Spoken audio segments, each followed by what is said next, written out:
प्रकृति पर प्रभुत्व जताने के लिए भौतिक जगत में आता है। वैकुंठ लोक में ऐसे कोई वस्तु नहीं होती। वैकुंठ लोक शुद्ध है, किंतु जगत में प्रत्येक व्यक्ति विभिन्न प्रकार के शरीर सुख को प्राप्त करने के लिए कठिन संघर्ष में रत रहता है।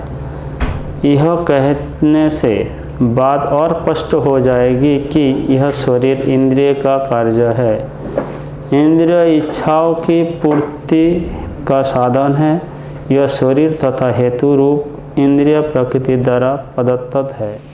और जैसा कि अगले श्लोक में ये स्पष्ट हो जाएगा, जीव को अपनी पूर्व आकांक्षा तथा कर्मों के अनुसार परिस्थितियों के वश में वरदान या शाप मिलता है। जीव की इच्छाओं तथा कर्मों के अनुसार प्रकृति उसे विभिन्न स्थानों में पहुंचाती है। जीव स्वयं ऐसा स्थानों में जाने तथा मिलने वाले सुख दुख का कारण होता है। एक प्रकार का शरीर प्राप्त हो जाने पर वह प्रकृति के वश में हो जाता है, क्योंकि शरीर पदार्थ होने के कारण प्रकृति के नियमानुसार कार्य करता है। उस समय शरीर में ऐसा शक्ति नहीं कि वह उस नियम को बदल सके। मान लीजिए कि जीव को कुत्ते का शरीर प्राप्त हो गया। जो ही वह कुत्ते के शरीर में स्थापित किया जाता है, उसे कुत्ते तथा कुत्ते की भांति आचरण करना होता है। वह अन्यथा आचरण नहीं कर सकता। यदि जीव को शूकर का शरीर प्राप्त होता है तो वह मल खाने तथा शूकर की भांति रहने के लिए बाध्य है। इसी प्रकार यदि जीव को देवता का शरीर प्राप्त हो जाता है तो उसे अपने शरीर के अनुसार कार्य करना होता है। यह प्रकृति का नियम है। लेकिन समस्त परिस्थितियों में परमात्मा जीव के साथ रहता है। वेदों में मुंडक उपनिषद में 3:1 में इसकी व्याख्या इस प्रकार किए गए है कि दा संपन्न सुजया सक्षया। परमेश्वर जीव पर इतना कृपालु है कि वह सदा जीव के साथ रहता है और सभी परिस्थितियों में परमात्मा रूप में विद्यमान रहता है। ओम अज्ञानं तिमिरन्धस्य ज्ञानाञ्जनशलाकया चक्षुरुन्मिलितं येन तस्मै श्रीगुरवे नमः। श्रीचैतन्यमनोभीष्टं स्थापितं येन भूतले स्वयं रूप कदा मह्यं ददाति सपदान्तिकम्।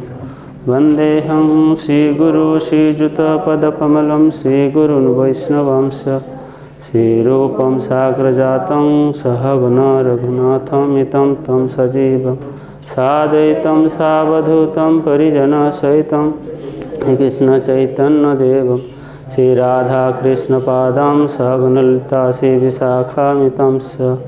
नमो विष्णुपादाय कृष्णप्रेष्ठाय भूतले श्रीमते भक्तिवेदांत स्वामिनिति नामिने। नमस्ते सरस्वती देवी गौरवाणी प्रचारिणे निर्विशेष शून्यवादी पाश्चात्यदेशतारिणे। वंशाकल्पतरुर्भस्य कृपा सिन्धुभ्येव च पतितानां पावनेभ्यो वैष्णवेभ्यो नमो नमः। नमः महावदन्नाय कृष्णप्रेमप्रदायते कृष्णाय कृष्णचैतन्य नामिने गौरद्देशे नमः। हे कृष्ण करुणा सिंधु दीनबंधु जगत्पते गोपेश गोपिकाकांत राधाकांत नमस्तुते। तप्त कांचन गौरांगे श्रीराधे वृंदावनेश्वरी वृषभानुसुते देवी प्रणमामि हरिप्रिये। जय श्री कृष्ण चैतन्य प्रभु नित्यानंद श्री अद्वैत गदाधर शिवसादि गौरभक्तवृंद। हरे कृष्ण कृष्ण कृष्ण हरे हरे हरे राम राम राम हरे हरे।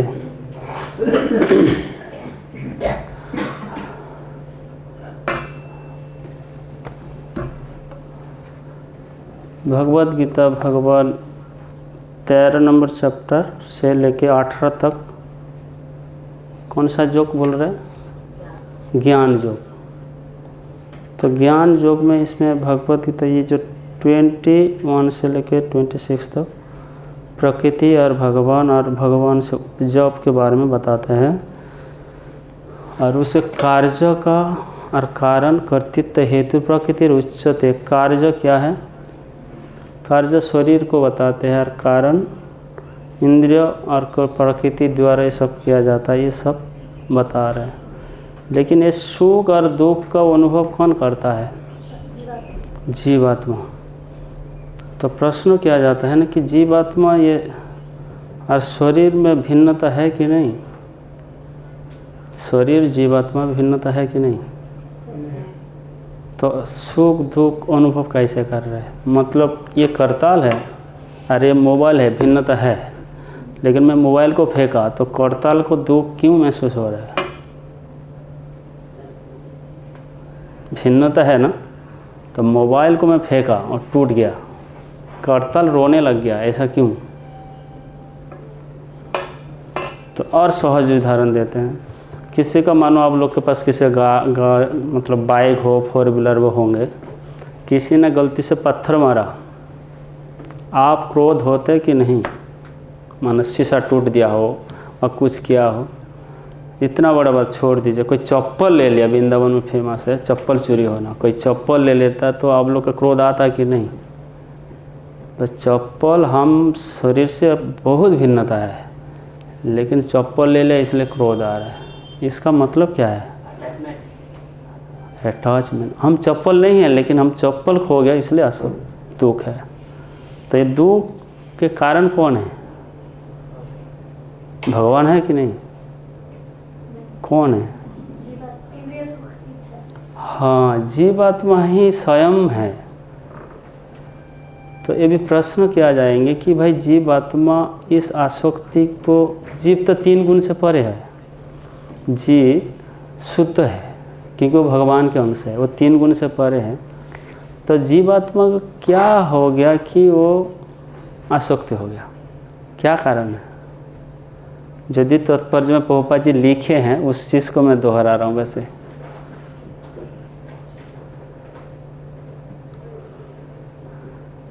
क्योंकि जीवात्मा प्रकृति में आए हैं और उसके प्रभाव से उसने उसी के प्रभाव से बस में हो गए, क्योंकि वो जीवात्मा प्रकृति के आश्रय ले लिए, जिसके कारण वो जीवात्मा अपने अस्तित्व को भूल गए, अपना अस्तित्व को वो खो गए। जी मैं चिन्मय आत्मा हूँ जिसके 3 गुण से परे हैं, लेकिन आत्मा भी माया के प्रभाव से प्रकृति के बस में आके अपने आप को पदार्थ रूप शरीर को अपना मान ले। और ये शरीर किस चीज़ से बना है? पंचभूत। और उसमें क्या क्या जिनिस बना दिया कि इंद्रिय भी बनाए, इंद्रिय बना है ना, 5 मुख्य कर्म इंद्रिय है, ज्ञान इंद्रिय, और उसी के माध्यम से वो क्रिया करता है। तो क्या क्रिया जो करता है, प्रकृति क्रिया कर्माणि गुण कर्माणि सर्वस्व, गुण के माध्यम आधार के तौर पे वो अलग अलग क्रिया करता है। जिसके ऊपर जो गुण का प्रभाव होता है वो वही क्रिया करता है। ब्राह्मण के ऊपर सतगुणी है तो वो पूजा अर्चना करता है, लेकिन क्षत्रिय है तो रजोगुण का प्रभाव तो राज्य शासन करता है। लेकिन तमोगुण का व्यक्ति जो होता है वो तमोगुण की क्रिया में आधार में आधारित होता है। तो इस चीज़ को प्रकृति जीवात्मा करता नहीं है, लेकिन कर रहा है प्रकृति, लेकिन करने के इच्छा जीवात्मा करता है, और इच्छा के कारण राग देश उत्पन्न होता है। राग माने आसक्ति, और देश मतलब प्राप्त नहीं होता तो दुख होता है, नहीं प्राप्त होगा तो दुखी होगा ना व्यक्ति। तो चीज़ को पाने के लिए नहीं पाने के कारण वो दुखी होते हैं। अब सब लोग कहते हैं हम क्या लेके आए क्या लेके जाएंगे, ये बात सब लोग आसानी से बोलते हैं, फिर दुखी क्यों हो जाते हैं? क्योंकि चाहत है। लेकिन वो शब्दों को दोहराते बार बार हम लोग, लेकिन समय आने पे भूल जाते हैं कि ना ये मेरा ही है, इसलिए व्यक्ति जीव आत्मा प्रकृति के बस में भगवान को भूल जाते हैं अपने क्रिया को, तो वो आवरण ढंक जाते हैं। जीव प्रकृति के वातावरण में आते एक आवरण ढंक जाते हैं, जिस आवरण के नाम है अज्ञान, अविद्या। वो अपने स्वरूप को भूल जाते हैं ना। जीवेर स्वरूप क्या है? तो कृष्ण नित्यता, जो कृष्ण रहता है बिंदास, तो उसका दास बिंदास रहना चाहिए, दुखी क्यों होगा? क्योंकि उसको अविद्या ढंकी है। अविद्या क्या है ना? वो शरीर को अपना मान लिया है। अब शरीर को जैसे अपना मान लिया, तो शरीर में जो इंद्रियां हैं उसी के इच्छा को पूर्ति करने के विभिन्न क्रिया करता है। जैसे मानो आँख को देखने की बहुत इच्छा है, तो वो नाना रकम विषय वस्तु देख रहे हैं। जीभा को टेस्ट, बहुत प्रकार टेस्ट खाने के लिए वो खा रहे हैं, है ना। हाथ पैर को कुछ करना है ना, सांस नाक में कुछ सुगंधी लेना है, कान में कुछ सुनना है, तो अपने अपने इंद्रिय अपने अपने इच्छा को पकड़ करते हुए मन के माध्यम से वो क्रिया में करते रहते हैं। तो इसका मूल कारण इच्छा कर रहे कौन? जीवात्मा। और वो प्रकृति के द्वारा उस क्रिया को किया जा रहा है।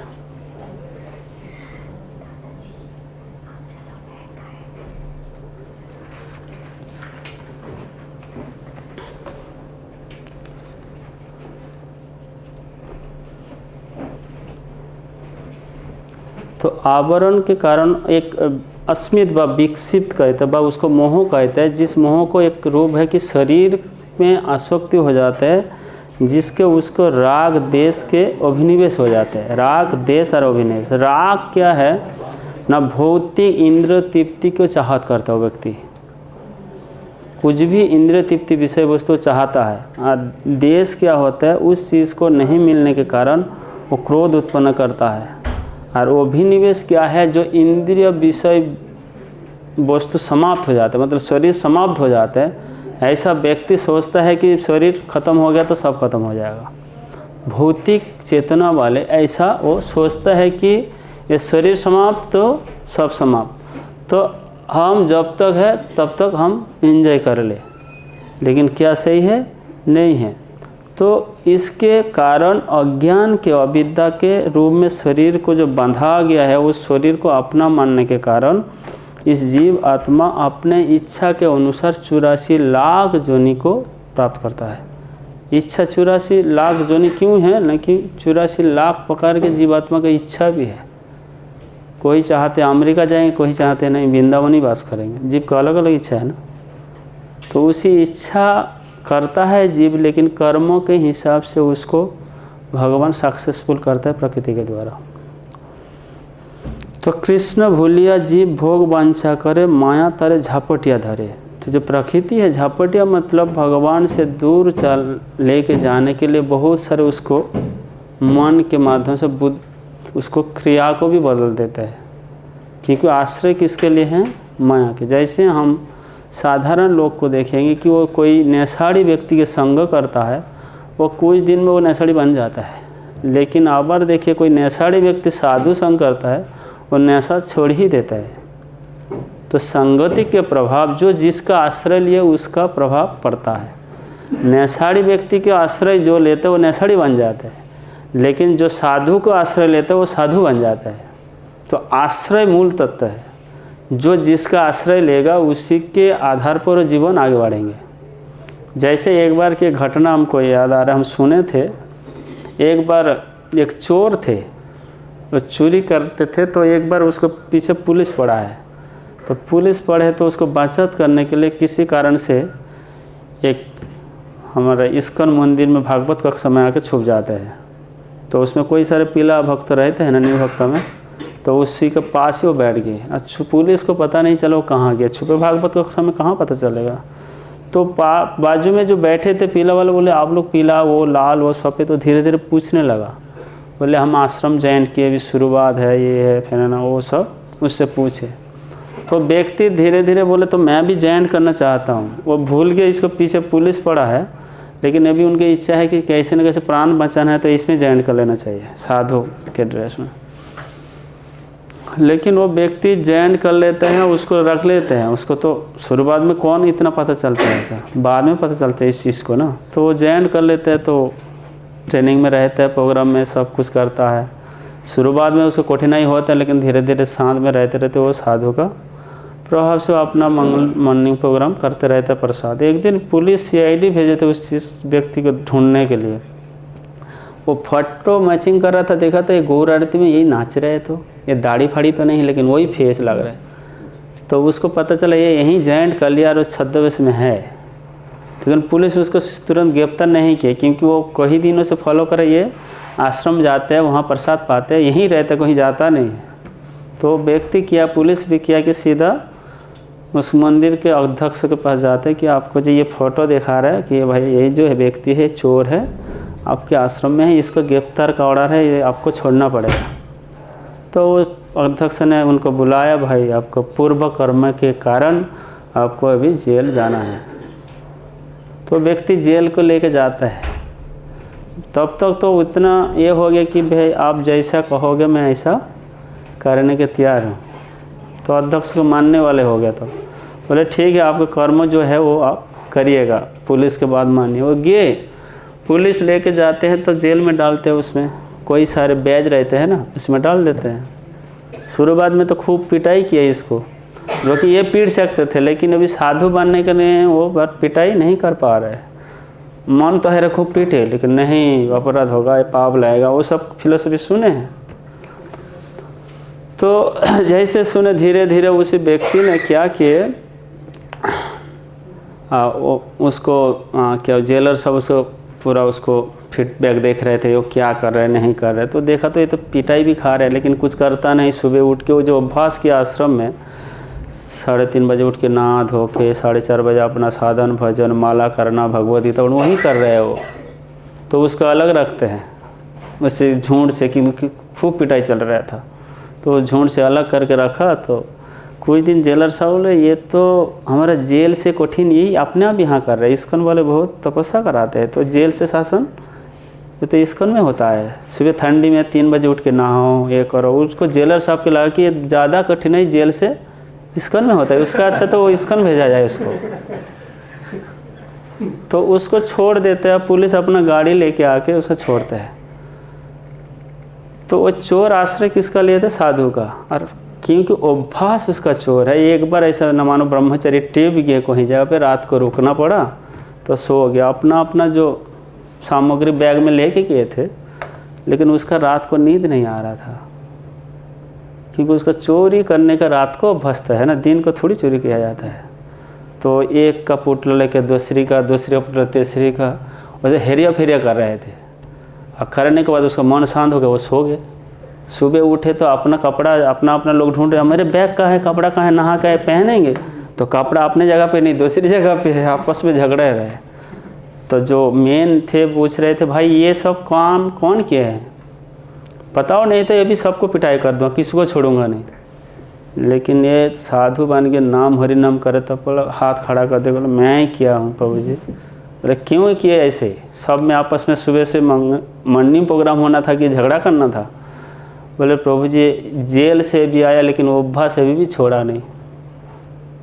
समझ रहे ना? तो वो भस्त है, लेकिन वो व्यक्ति चोरी करते थे, लेकिन अभी साधु के आश्रय ले लिए, इसलिए वो चोर भी साधु बन के प्रचार कर रहा है इस्कॉन में। तो मैं कैसे बोल रहा था बात कि जो व्यक्ति जिसका आश्रय लेगा उसी का प्रभाव उसमें दिखाई देगा।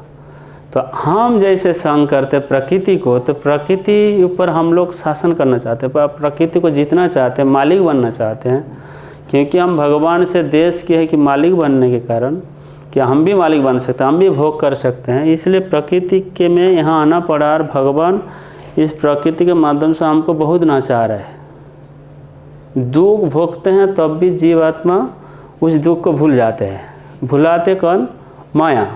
फिर से दुख देते हैं, बोले ठीक है कोई बात नहीं, अगली बार देख लेंगे। तो बार बार दुख आते हैं, फिर भी वो प्रयास करते हैं सुख पाने के लिए। तो ये कौन करा रहा है ना? प्रकृति। जो कि प्रकृति और जीवात्मा भगवान के आश्रय है। प्रकृति भी तो भगवान के अध्यक्षता में काम कर रहा है, और जीव जो है भगवान के अंश है। दोनों ही आश्रय है, लेकिन जीव भी भगवान को आश्रय त्याग करके किसका आश्रय ले लिए है? प्रकृति का। इसलिए उसका दुख आ रहा है। एक भागवत में फास्ट कंटो का 7 का 5वां नंबर श्लोक में बोले जया सम्मोहित जीव आत्मानम क्रियात्मकम परोहोपि मनुष्यनर्थम तत्कृत्य चाभिपद्यम। बहिरंग शक्ति प्रभाव से जीवात्मा 3 गुण से परे होने के बावजूद भी वो पदार्थ के ऊपर उपजापन करना चाहते हैं, जिसके कारण इस प्रकार 3 गुण के अतीत होने के कारण भी वो फिर दुख को प्राप्त करता है। 3 गुण से जीवात्मा परे होने के नाते भी जीवात्मा प्रकृति के आश्रय लिए, इसलिए उसको दुख प्राप्त होते हैं। इसलिए एक भजन में गाते हैं, क्या गाते हैं? पिशाची पाइले जन मतिच्छन्न है। पिशाची रूपी आश्रय प्रकृति के माया शक्ति प्रभाव में पिशाची मतलब भोग विषय वासना में आसक्ति हो गया और उसका मोती छन्न हो गया। मोती कहाँ पे छिन्न भिन्न हो गया? भौतिक आसक्ति में। तो यह इसमें क्या हो रहा है? मायाग्रस्त जीव है भावेर उदय, भोग प्रवृत्ति हो गया तो मन छिन्न भिन्न हो गया, वो भी स्थिर नहीं है किसमें? न भगवान में। इसलिए जीव को अपना स्वरूप को भूलने के कारण वो बार बार इस संसार में जाना आना करता है। अपने स्वरूप को भूल गए हैं कि मैं कृष्ण का दास हूँ, और प्रकृति का आश्रय ले लिए, तो प्रकृति उसको जता रहे, शासन कर रहे हैं, लेकिन फिर भी बोले कोई बात नहीं, मैं ट्राई कर लेता हूँ, थोड़ा सुख पा जाए।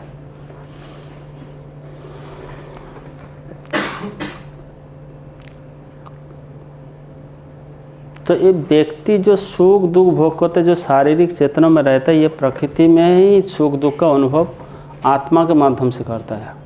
ये शरीर तो अनुभव नहीं करते ना, अनुभव आत्मा के द्वारा होता है। ये शरीर जड़ पदार्थ है, शरीर से आत्मा निकाल गया, मृतदेह को भी अनुभव नहीं कर सकते। जैसे मानो कोई चित्रकार हो और एक हरिन को पिक्चर बना दे, उसको मुंह में घास का टुकड़ा लगा हो, क्या वो हरिन घास खा रहा है क्या? नहीं। चित्र का तो चित्र तो जड़ पदार्थ है, तो वो हिरण वो घास जो बनाया है उस घास का ना टेस्ट का अनुभव कर रहे हैं ना कुछ। उसी प्रकार एक जीवात्मा जो होता है, वो आत्मा जब तक शरीर में हो चीज़ को अनुभव करते हैं, सुख का दुख का। जैसे कि एक गाड़ी हो, कार चला रहा व्यक्ति हो, गाड़ी जब चलाते हैं व्यक्ति, कोई गड्ढा आते हैं, वह स्पीड ब्रेकर आते हैं, देखा नहीं अचानक उस स्पीड ब्रेकर को जामता है और झटका लगता है, तो गाड़ी को कष्ट होता है कि जो ड्राइविंग व उसमें जो बैठता है व्यक्ति उसको अनुभव होता है। ड्राइविंग जो करते बा उसके अंदर जो व्यक्ति है, चेतन वस्तु है, वो ही अनुभव करते। तो ये शरीर तो जड़ पदार्थ है, लेकिन वो जड़ पदार्थ ये भी चल रहा है कैसे ना, चेतन आत्मा वस्तु है, इसलिए उस चीज़ को चला रहा है और उस सुख दुख को वो अनुभव कर रहे हैं। लेकिन वो सुख दुख का मूल कारण कौन है? जीवात्मा ही है खुद। इसके दोष कोई भगवान तो है ही नहीं, क्योंकि जीवात्मा इस कर्म के अनुसार उसको शरीर प्राप्त हुआ है, उसी हिसाब से उसको फल भी प्राप्त हो रहा है। जैसे जैसे कर्म करते, जैसे प्रकृति के नियम है कि जे जैसा कर्म करता है उसका वही फल प्राप्त होता है।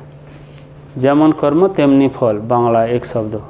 तो जो जैसे कर्म करता है वैसे फल। जो कर्म कैसे करते हैं? ज्ञान के आधार पर। कोई व्यक्ति बुद्धिमान हो, दरिद्रता, लेकिन बुद्धि यदि हो उसके पास, व ज्ञान हो, वो दरिद्रता को ख़त्म कर सकता है। चाहे उसके घर में खान पान ना हो, लेकिन उस दरिद्र का वो अनुभव नहीं करता, सुख में जीता है। लेकिन ज्ञान ना हो, बहुत धन संपत्ति हो, लेकिन वो भी चैन में सुख मतलब नींद नहीं ले पाते। ब्रज धाम में बहुत सारे ब्रजवासी जो रोड पे सोने वाले होते, उसके पास क्या धन है? जो आसानी से ठंडी में भी सो जाते हैं, उसका कोई दुख नहीं है। लेकिन कोई बहुत आलीशान में सो रहा है, वो ठंडी को दुख महसूस करके बाहर निकाल नहीं रहे, क्योंकि उसका शरीर पे आसक्ति है। जो बाहर सो रहे उसका तो शरीर में आसक्ति है, तो ब्रज धाम में अपना आनंद ले रहे, ब्रज का धूलि का आस्वादन कर रहे, क्योंकि वो गुणातीत है। हम गुण के अधीन होकर शरीर में आसक्ति होगा, इसलिए हमको दुख प्राप्त हो रहा है। तो इसलिए एक श्लोक में बताते हैं,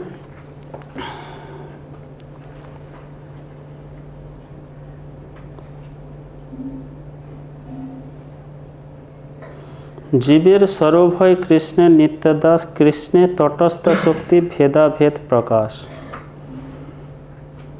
सूर्यांश किरंजन अग्निज्वालाचय स्वाभाविक कृष्णर 3 प्रकार शक्ति है। जीवेर स्वरूप कृष्ण नित्य दास। कृष्णेर तटस्थ शक्ति कौन? जीव। जीव तट पे है, चाहे नदी में जाकर डूब सकते हैं, चाहे भगवान के प्रेम को आस्वादन कर सकते हैं। लेकिन सूर्य किरंजन अग्नि ज्वालाचय स्वाभाविक कृष्णेर 3 प्रकार शक्ति है। कृष्ण 3 प्रकार शक्ति, तटस्थ कृष्ण स्वाभाविक 3 शक्ति परिणत, चित्त शक्ति, जीव शक्ति और माया शक्ति। चित्त शक्ति, जीव शक्ति और जीव शक्ति मतलब हम, चित्त शक्ति मतलब चिदानंद, और माया शक्ति द्वारा जीव भी दुखी मोहित हो रहे। तो कृष्ण भूलिया सही जीव अनादि बहिर्मुख। हम लोग कितना दिन से ये संसार में पड़ा है, दुख भोग रहे हैं? अनादिकाल से। अनादि बहिर्मुख, अतएव माया तारे दय संसारेर क्या? संसारेर दुख देता है। कृष्ण भूलने के जीव को दुख का कारण क्या है? न कृष्ण को भूलने के ही सबसे बड़ा दुख है। तो जो जीव सुख है, सुखी में रह रहे, वो कौन है? जो कृष्ण के हमेशा शरण करता है। तो हमेशा कृष्ण कौन शरण कर सकता है? ये भी प्रश्न आ सकता है ना, ये कृष्ण के कौन हमेशा शरण कर सकता है? जो कृष्ण के बारे में सुने हैं, जो कृष्ण के बारे में जाने हैं, तो वो तो कृष्ण का शरण कर सकते हैं। जैसे साधारणतः देखा जाता है, कोई व्यक्ति में बारे कोई जानकारी हो, उसके बारे में कोई अच्छा जानकारी हो, कोई जैसे मानो हमारे मंदिर के कोई अध्यक्ष हो जो बहुत अच्छा चला रहा है, उसके बारे में कोई सुना है जो बहुत अच्छा मैनेजमेंट कर रहा है, या भक्तों का अच्छा देख रेख कर रहा है, तो उसके बारे में सुनेंगे, जानेंगे, तो उसका ही गुणगान हमारे हृदय में स्फूर्ति होगा। तो उसी प्रकार हम जैसे भगवान के बारे में बार बार गुणगान सुनेंगे तो भगवान के बारे में शरण आएगा, जी हम भगवान के आश्रित हैं, हम भगवान की कृपा से जी। तो हम बार बार उस चीज़ को सुनेंगे तो हमारा हृदय में शरण आएगा। जब तो नहीं सुनेंगे तो हमारा शरण में नहीं आएगा। तो इसलिए श्रवणम कीर्तनम विष्णु, पहले श्रवण के बारे में बहुत जोर दिया गया है। जब हम एक कृष्ण के शरण तभी कर सकते जब कृष्ण के बारे में श्रवण करेंगे, फिर कीर्तन मतलब हम उसके बारे में चर्चा करेंगे, तब हम ये 3 गुण अतीत जो जीवात्मा वो जा सकते। क्योंकि अभी प्रकृति के बस में पड़ के भी प्रभावित हो गया, तो उस चीज़ को छुटकारा पाने के लिए एक ही कार्य क्या है? चैतन्य चंद्र कृपा करहो विचार, विचार करिले पावे चित्ते चमत्कार। तो कृष्ण चैतन्य महाप्रभु के कृपा के बारे में यदि हम बार बार चर्चा करते हैं व गुणगान करते हैं, तो उस चेतना में क्या होगा? चित्त चमत्कार आएंगे। क्या चमत्कार? ना भौतिक के दुख के अनुभव को वो मिटा देंगे। जैसे हम एक समय की बात है, एक हॉस्पिस में हमारे गुणाग्रही महाराज कैंसर में भी तब थे, तो हम लोग कीर्तन करने गए थे। परम पूज्य राधानाथ स्वामी महाराज भी, बीबी गोविंद महाराज भी, वो सब गुरु महाराज जी सब वहाँ आगे कीर्तन कर रहा था। तो उस स्टेज को हम देखे थे, गुणाग्रही महाराज ऐसे बेड पे लेटे हैं, लेकिन हम जो कीर्तन कर रहे थे, हम कोई सारे ब्रह्मचार्य और गुरु महाराज जी सब जो थे कीर्तन कर ही रहे थे, उसमें कैंसर रोगी का अंतिम स्टेज, मतलब वो दूसरा दिन एक्चुअली शरीर छोड़ दिए, तो अंतिम स्टेज में कितना कठिन कष्ट होगा वही व्यक्ति अनुभव किए हैं, जो देखे हैं इस चीज़ को। तो उस कष्ट में भी उस हरि नाम में कीर्तन में उसको वही बेड पे जैसे वो नाच रहे थे, क्योंकि वो जीवात्मा प्रकृति के बस में नहीं रहा, क्योंकि वो भगवान के पूर्ण आश्रित है और आश्रय लिए है, जिसके कारण उसको वो दुख को अनुभव नहीं हो रहा है, उसके भगवान की दिव्य नाम की रस को आस्वादन हो रहा है, महसूस हो रहा है कि कितना रस में मिठास है। वो प्रकृति के बस में नहीं है, शुद्ध भक्त होने के नाते भगवान की शरण कर रहे हैं, तो उसी कठिनाई को वो अनुभव नहीं करे, वो भगवान के दिव्य लीला को अनुभव कर रहे हैं। तो वो कौन किए थे ना, भगवान के लीला गुणगान इतना वो चर्चा किए, प्रचार किए, जिसके कारण उनके हृदय में वो कठिनाई आया ही नहीं है। कठिन बाह्य रूप से देखा जाए तो बहुत कठिन, हम देखे हैं कैंसर रोगी को ऐसा आम लोग में, वो तो एक ही चीज़ बोलते थे, कोई कहाँ गया, आ जाओ हमको पानी दे दो, कोई बोलते है इधर दर्द उधर, अपने जो शरीर के तकलीफ है उसको बार बार वो दोहराते थे। लेकिन एक भगवान के भक्त तो एकदम भगवान के लीला शरण में आनंद रहे, जो कि शरीर रूप कष्ट दे रहा उसको, लेकिन उसमें प्रभावित नहीं हो रहा था। कारण है वो चैतन्य चंद्र की कृपा को अनुभव कर रहा था, जिसके कारण उसने बार बार उस कृपा रूप रस को आस्वादन कर रहा था, क्योंकि उसको प्रकृति प्रभाव नहीं डाल पा रहा था। तो इसमें प्रभुपाद जी एक तात्पर्य में एक शब्द लिखा है, जीव स्वयं ऐसा स्थानों में जाने तथा मिलने वाले सुख दुख का कारण होता है। स्वयं तो प्रकृति के ना दोष दिए ना भगवान को दोष दिए। इधर प्रभुपाद जी सीधा लिखे, जीव स्वयं ऐसा स्थानों में जाने तथा मिलने वाले दुख और सुख का कारण होता है। जीव इच्छा तथा कर्मों के अनुसार प्रकृति उसे विभिन्न स्थान में पहुंचाते हैं। हम जैसे बोले थे, कोई चाहते वृंदावन में रहना, कोई अमेरिका में रहना, लेकिन उसके कर्मों में क्या है और उसके इच्छा को विचार करते हुए भगवान उसी स्थानों को भेजता है। तो इस कर्मों के आधार पर हम क्या कर्म करें या क्या इच्छा करें जिसके हमको प्रकृति के गुण के बाहर जा सकते हैं। सीधा विचार है कि हमारा इच्छा तो भी भौतिक, तो भौतिक इच्छा कैसे नष्ट होगा। तो एक भजन गाते हैं कि आर कबे निताई चाँदे रे करुणा हईबे, संसार वासना मोर कबे तुच्छ हबे। तो ये सब वैष्णव भजन जो एक्चुअली भागवतम का सार दे, ये बार बार हमको दोहराना चाहिए। तब हृदय में जब बार बार हम ये सब विषय को सुनते हैं व भजन को गाते हैं सुनते हैं, तो हृदय में ये धीरे धीरे डेवलप होता है कि हमारा पूर्व जो भौतिक इच्छा हो, भोग वासना का इच्छा हो, धीरे धीरे नष्ट होने लगता है। लेकिन ये भजन में बहुत शक्ति है, क्योंकि उसमें आचार्य लोग के जो कृपा है उसमें पूरा वर्षा है। निताय करुणा हबे राधा कृष्ण भजे राधा कृष्ण पावे। तो ये सब नित्यानंद प्रभु के बाद चैतन्य महाप्रभु कृपा के जाचना के रोज रोज इस बात को गाना पड़ेगा। तब हमको हृदय में जो वासना है व स्वाभाविक स्थिति, हम लोग पहले से बहुत जन्म का अनर्थ, इसी जन्म का जो अभ्यास करके हम लोग सब आए हैं, उस चीज़ को नष्ट करने के लिए बार बार इस भजन को दोहराना पड़ेगा। तब जाके हमारा जीवन में कुछ बेनिफिट व कुछ लाभ मिल सकते हैं। तो चैतन्य महाप्रभु बोलते हैं, भाई आप लोग जो दैवस्य गुण मयि मम माया दूरत्य, भगवान भगवद गीता में बोल रहे हैं, जो ये मम माया के कैसे दूर कर सकते हैं। एक ही उपाय है कि भगवान के शरण में, यदि मेरा शरण में कोई मम माया दूरत्य, मैं माया के दूर कर सकता हूँ। माया मतलब आएंगे नहीं जो भगवान के, जहाँ कृष्ण ता नहीं माया अधिकार, कृष्ण सूर्य सम माया है अंधकार, जहाँ कृष्ण ता नहीं माया अधिकार। तो कृष्ण जहाँ पे है बा हम जहाँ कृष्ण के आश्रय लेंगे वहाँ माया जातना करने नहीं आएंगे। तो इसलिए चैतन्य महाप्रभु के भजन गाते भक्तिविनोद ठाकुर क्या बोलते हैं, जीव जागो। सब तो जागा है, कौन सो रहा है? कोई नहीं सो रहा, सोए कोई, सब जागे हैं। जीव जागो गोरा चांद बोले। यार साधु सब कह रहे हम जाग के बैठे हैं, प्रभु जी आप क्या कह रहे?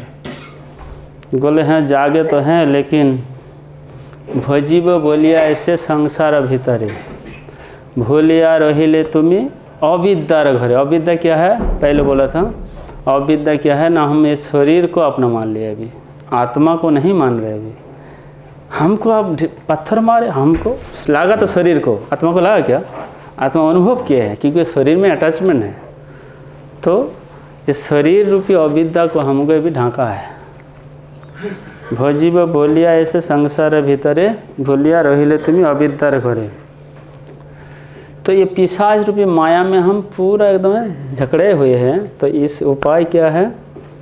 चैतन्य महाप्रभु के शरण। भगवान भक्तिविनोद ठाकुर लास्ट इस भजन में गा रहे हैं, हरि नाम महामंत्र लो तुम्हें मागी। मागी मतलब भीख का पत्र मांगो कि हमको हरि नाम दे दो, भीख मांगने बोल रहे। और हमको तो फ्री में दिया जा रहा है, तब भी नहीं, अभी तो नींद आ रहा है। मतलब हम भी स्वयं भी जपा के समय सो जाते हैं, हम ही इनका सहारा लेके जप करते हैं कभी कभी इनके बगल में बैठ के। तो क्योंकि निद्रा माया मन कहीं ना कहीं भटक जाते हैं, तो इसलिए हमको भगवान के नाम लेने के लिए किसी न किसी सहायक व सहारा लेके भगवान के दिव्य नाम को जप करेंगे तो धीरे धीरे व वैष्णव भजन कीर्तन में हमेशा लगा रहेंगे तो धीरे धीरे मन से जो वासना है वो धीरे धीरे एक दिन नष्ट होके ये भौतिक प्रकृति के द्वारा जो हम आश्रित है वो आश्रय के त्याग करेंगे और भगवान के आश्रय को ले। जो का क्या आश्रय है? भगवान स्वयं प्रकट है। भगवान किस चीज़ में? नाम में। उस नाम को आश्रय लेंगे तो ये प्रकृति द्वारा दुख को हम पार कर सकते हैं। हरे कृष्ण कृष्ण कृष्ण हरे हरे, हरे राम राम राम हरे हरे। इसके नेक्स्ट श्लोक में बताएंगे उपद्रष्टा दृष्टा उपद्रष्टा उन्मंता च भर्ता भोक्ता महेश्वर। उस 23 नंबर श्लोक में आएंगे। ये श्लोक दृष्टा मतलब देखने वाला। कठोपनिषद में एक उदाहरण दिए, जीवात्मा देखने वाला नहीं होता, जीवात्मा भोक्ता है। एक पेड़ में, एक हरा पेड़ में जीवात्मा को उदाहरण देते हुए उपनिषद कह रहे। एक पेड़ में 2 पक्षी हैं। एक पक्षी फल, मीठा फल खाते तो बहुत नाचते, आनंद पंखा हिला के, बहुत मीठा फल मिल गया। फिर दूसरा पेड़ में कूद के बैठते तो वही हरा पेड़ में जब खाते हैं वो फल को, अरे कड़वा लग गया एकदम, पंखा तो हिलाते नहीं, लगता है कि जहर ही खा लिया। तो पीछे जो परमात्मा रूपी दृष्टा है वो बैठ के उस चीज़ को देख रहा है। लेकिन जब कड़वा, जब दुख आता है जीवात्मा, जो कड़वा फल खा लिया, तब वो धीरे धीरे करे अरे कहाँ आके फंस गया। तो पीछे जो जीवात्मा दृष्टा है भगवान परमात्मा रूप में, उसकी तरफ मुड़ता है, बोले मैं कहाँ के फंस गया मीठा खट्टा में। तो उधर जब मुड़ता है वो दृष्टा को देखता है कि मेरा स्वरूप क्या है ना, परमात्मा के अंश से हैं, जीवेर स्वरूप कृष्ण नित्यदास। तो अब वो दुख से छुटकारा पाने के लिए चाहता है। तो दृष्टा जो एक्चुअली है परमात्मा है जीवात्मा के अंदर। जीवात्मा केवल आत्मा और परमात्मा दोनों हर जीव में बैठा है, से चाहे कीड़ा मकोड़ा हो, चाहे मनुष्य या देवता क्यों ना हो, सबके हृदय में परमात्मा रूप में दृष्टा है। प्रभु जी, जैसा आप कहते हैं कि अपने आप को संयमित रखो, कंट्रोल करो, तो वो आत्मा को कहते हैं। आत्मा के कंट्रोल कौन करेगा? मतलब यही हुआ ना फिर, जैसे आप कभी कभार कहते हैं कि अपने मन पे संयम रखो और कंट्रोल रखो, तो वो कौन करेगा? आत्मा करेगा। वहाँ पे बुद्धि का काम होता है। तो आप उसे आत्मा, मन, बुद्धि, ये सब बहुत सारे क्रिया है और अलग टॉपिक है, अभी महाराज जी का क्लास है। तो एक चीज़ बताता हूँ, जो कंट्रोल करने वाला बुद्धि को शक्ति होगा। मानो हमको रसगुल्ला दिया जा रहा है, मानो ब्रह्मचारी लाइन में बैठा है, ब्रह्मचारी 150 रसगुल्ला आया है, तो हर व्यक्ति के एक कोटा के हिसाब से आया, नहीं हमको 5 रसगुल्ला चाहिए। तो वहाँ पे बुद्धि आपको लगाना, नहीं हमारा कोटा तो 1 है, लेकिन आपका इंद्र कितना बोल रहे, 5 चाहिए। वहाँ पे बुद्धि को काम है कि नहीं हमारा कोटा 1 है। ईसा वसम इदम सर्वम, जो श्लोक है इस उपनिषद का, जो जिसका जो कोटा है उतना ही लेना चाहिए, नहीं तो दुख आने हैं, कोटा के अधिक खाएंगे तो वहाँ पे इंद्र संयमित व अपने आप को संयमित का कंट्रोल करना, मतलब वहाँ का बुद्धि के द्वारा कंट्रोल करना, ना कि बांध देना हाथ पैर को। हाथ पैर तो अपना काम क्रिया करेगा ना, तो वहाँ पे बुद्धि को काम करना चाहिए, बुद्धि के द्वारा कंट्रोल करने के लिए कहते हैं। और बुद्धि को क्षमता व एनर्जी कहाँ से आएगा? साधु संग करने से, साधु के द्वारा श्रवण करने से आता है। बार बार सुनेंगे तो बुद्धि में जोर होगा, तो बुद्धि उस चीज़ को बोले नहीं करना करके वो बार बार मतलब कि इंडिकेट करेगा, तो अब नहीं करेंगे। जैसे हम रोड पे जाते हैं ना, रेड लाइट एकदम से नहीं जलता, कोई बार दबाता है, फिर लोग को पता चलता है अभी रेड लाइट लगना है, तब जाकर रेड लाइट लगता है। तो उसी प्रकार हमको भी परमात्मा रूप में वो इंडिकेट करता है, लेकिन वहाँ पे बुद्धि कम है, नहीं करना, क्योंकि अभी साधु बन गया, मिठाई उठा के नहीं खाना, कोटा ही लेना है, वहाँ पे कंट्रोल है। ठीक है। शिल प्रभुपाद की जय, समेत गौर भक्तबिंद की जय, निताय गौर सीतनाथ प्रेमानंदे। हरे कृष्णा कृष्ण कृष्ण हरे हरे, हरे राम